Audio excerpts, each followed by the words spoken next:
त्या तुम्ही सांगायचा प्रयत्न केलेला आहे, पण काही मुद्दे तर तुम्हाला सुद्धा विचारावे लागतील आणि ते प्रश्न मी अर्थातच विचारेन. मी महेश झगड्यांकडे आता चाललेलो आहे, जे प्रशासक राहिलेले आहेत आणि अनेकदा त्यांनी म्हणजे विशेषतः ज्या बड्या वैद्यकीय मेडिकल रिलेटेड काही प्रॉडक्ट्स बनवणाऱ्या कंपन्या आहेत त्यांना सुद्धा त्यांनी अंगावर घेतलं होतं आणि शासनाची कधी पर्वा केली नाहीत असे अधिकारी राहिलेले आहेत महेश झगडे. झगडेची इथे एक प्रश्न प्रशासनाच्या बाबतीत जर आम्हाला समजावून सांगा. प्रशासनाला माहित असतं, सार्वजनिक बांधकाम विभागाच्या स्थानिक जो कुठला इंजिनियर पातळीचा माणूस असेल त्याला माहित असतं, सीओ जिल्हाधिकाऱ्यांचे त्यांना त्यांचे रिपोर्ट येत असतात, जिल्हा नियोजन मंडळ सुद्धा आहेत आणि खाली आमदार खासदारांसारखी मंडळी आहेतच. मग इतकी सगळी यंत्रणा असताना आणि फीडबॅक सिस्टीम असताना एक पूल इतका धोकादायक होतो, तिकडे एवढी गर्दी होते, पण कुणीही त्याच्या बाबतीत कम्युनिकेशन करत नाही आणि असा अपघात घडतो, हे कसं शक्य होतं? प्रसन्न यामध्ये असं आहे की आपण लोकांना कायमस्वरूपी ब्लेम करतो आणि ब्लेम करावाही, कारण त्यांना वाचता येतं आणि ते वाचून मग त्यांनी ते केलं नाही पाहिजे. ठीक आहे, इथपर्यंत ठीक आहे. पण मग आपण ज्या यंत्रणेवरती 30-40-50% शासकीय आपण जो कर घेतो लोकांच्याकडून त्याच्यावरती खर्च करतो, त्या यंत्रणेची काही जबाबदारी आहे किंवा नाही? बरोबर. आता ही मी नेहमीप्रमाणे आपण हे राजकारण्यांना दोष देणं, त्यांना पंचिंग बॅग केलेलं आहे, त्यांची जबाबदारी आहे. पण त्यांचं काही 24 तास काम नसतं, त्यांनी फक्त त्याच्यामध्ये लोकप्रतिनिधी म्हणून काम करतात. त्यांनी प्रशासनाला नियंत्रण केलं पाहिजे, पण प्रशासनाची स्वतःची जबाबदारी आहे की नाही? सचिव सार्वजनिक बांधकाम विभाग किंवा सचिव ग्रामविकास विभाग हे राज्यामध्ये काय चाललेलं आहे याची त्यांची काही त्याच्यामध्ये त्याचं सोयीसुद्धा आहे किंवा नाही? आता ही जी घटना घडली याच्यामध्ये हा जिल्हा परिषदेने बांधला होता का हा दोन मुद्दा आहे. सार्वजनिक बांधकाम विभागाने बांधला होता, पण तो प्रशासकीय यंत्रणेने बांधला होता.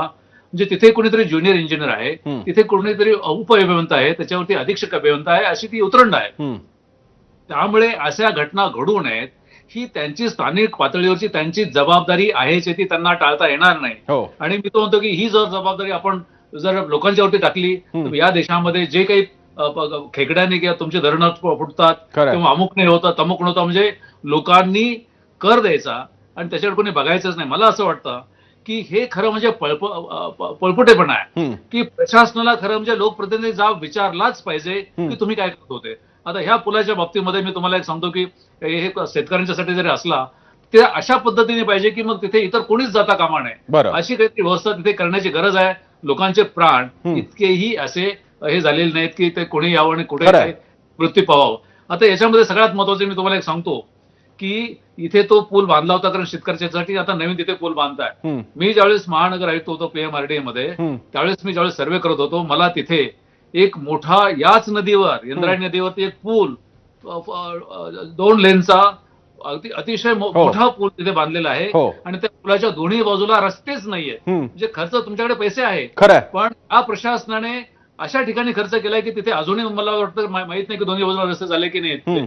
पण अशा पद्धतीचं निर्बुद्धपणे गुन्हेगारी वृत्तीने काम करण्याचं हे प्रशासन निर्डावलेलं आहे आणि त्याच्यामुळे मग असे मृत्यू होतात आणि मग अशा प्रतिक्रिया येतात की लोकांना वाचता येत नाही कारण त्यांनी तिथे काय.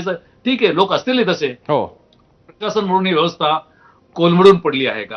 आणि राजकारणी एकमेकावरती ब्लेम करत राहणार की आणि ते बरोबर पण आहे, पण प्रशासनाला आपण कधीतरी जाब विचारणार आहोत की नाही. मोद्या काही औषधामुळे लोक मेले, कोणी चुकीच्या अन्नामुळे मेले किंवा कुठे मोठा ऍक्सिडेंट झाला, हे सगळं घडत असताना मग हे प्रशासन काय करताना जोपर्यंत प्रशासनाला हे लोकप्रतिनिधी जाब विचारत नाहीत आणि यांना यांच्यावरती गुन्हे दाखल करत नाहीत, मला वाटतं की तोपर्यंत हे प्रकार असे चालू राहतील. हा मुद्दा मात्र अतिशय महत्वाचा आहे. मात्र असे गुन्हे दाखल होत नाही अशी दरवेळी मागणी झालेली आहे. रस्त्यावरच्या खड्ड्यांच्या वेळी मागणी झालेली आहे की